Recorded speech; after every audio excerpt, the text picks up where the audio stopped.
Hello, everyone, and welcome to another episode of Drawing and Talking with me, your host, Freebiewits. And today we're looking at a character named King Emperor Fulkan, played by Mr. Rage Machine. I don't believe there's a Mr. in front, it's just what I said by accident. Anyways, King Emperor Fulkan is a bit of a mouthful, so I am just going to call him Fulkan. Now, to begin with, this character invokes a lot of imagery for me, just from the Emperor Fulkan name itself. It's very 40k-ish to me. I mean, the God Emperor of Mankind, for example. King Emperor Fulkan just sounds like a 40k character. Emperor Vulcan? Even though Vulcan in 40k wasn't the Emperor himself. Now, beyond the name, there are a lot of other 40k parallels we can draw.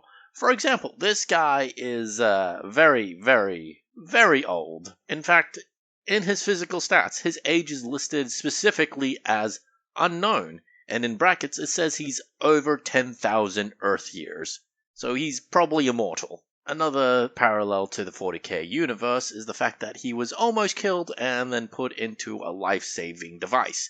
The difference is he's now he's still conscious compared to the Emperor in 40k, and instead of being half killed by his son Horus, who betrayed him horrifically, he was attacked instead in this story. King Emperor Fulkan was attacked by a unicorn named Nightstorm Gemstone. Actually, I'm not entirely sure if that's true. It says the king was attacked by the magical unicorn Nightstorm Gemstone. Based on the grammar and such like that, in theory, magical unicorn Nightstorm Gemstone could refer to a weapon, but I like to imagine it's literally a magical unicorn named Nightstorm Gemstone. It's just a lot more amusing to me that way. And instead of being put into a life-saving chair, the golden throne of terror and all that stuff, he was instead put into something called a war suit. Now, we don't get too much of a descriptor of what the actual war suit looks like, but it's called something like a Mark 16 war suit. So when I read this part, I decided to look up what 16 in Roman numerals were and put on his little pauldron on that he has on his right. It also mentions that he has a little stylish cape and that he has burns all over his left side. So when it came to making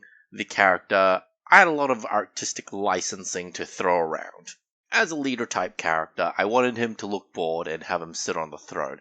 When it came to his face, I just decided to make him look middle-aged. He, despite being over 10,000 years old, obviously doesn't age very fast, so I tried to make that clear, and I tried to make him a little wrinkly around the left side, / a tiny bit shadowy.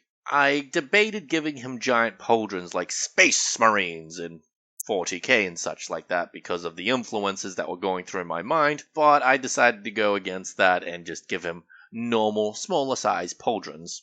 Despite my self-control when it came to his shoulders, I decided to copy 40k Space Marines a bit more when it came to his chest. Not too much, but enough that if you really, really squinted, you'd be able to see it. As for his legs, I gave him what I like to call Mega Man legs, which are kind of like Space Marine legs anyway, so I guess the difference doesn't matter too much. Originally, the pose I was going to go for was the king painting on oil canvas sort of thing of a king, just standing up leaning against his sword or his scepter. But, like I said, I kind of went for the throne thing in the end. Now, would King Emperor Fulkan work in a LARP? And I would say yes. That said, playing a character who has pretty much unlimited political power is in the future is a bit difficult, but the fact that he has force fields means he has hit points, at least mechanically speaking, on the LARP sort of game. In the character sheet, it says that he and his people are the most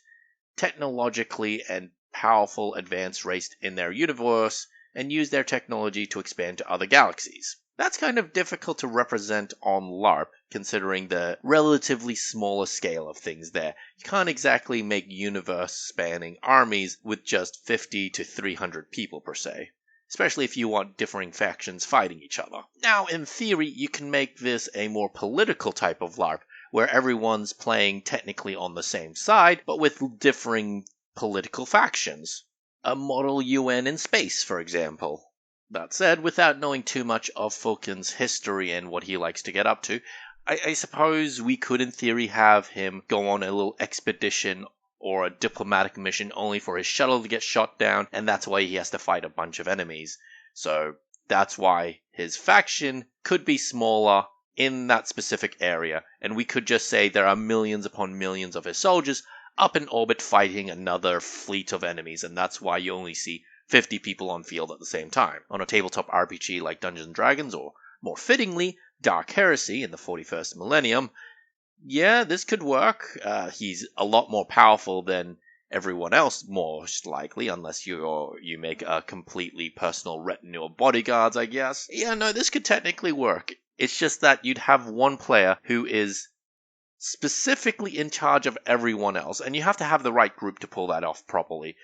If not, then there could be a lot of resentment, a lot of power plays in the meta sense. It's just not fun. But I have had characters on the tabletop that I've played with who have had power over my own characters, or I've had a character with power over other people, and it's always ended quite well. You just need the right group, is what I'm saying. Anyways, that's my drawing and talking video about Mr. King Emperor Fulkan. If you want to know a bit more about him, check out his character sheet below, and have a wonderful day.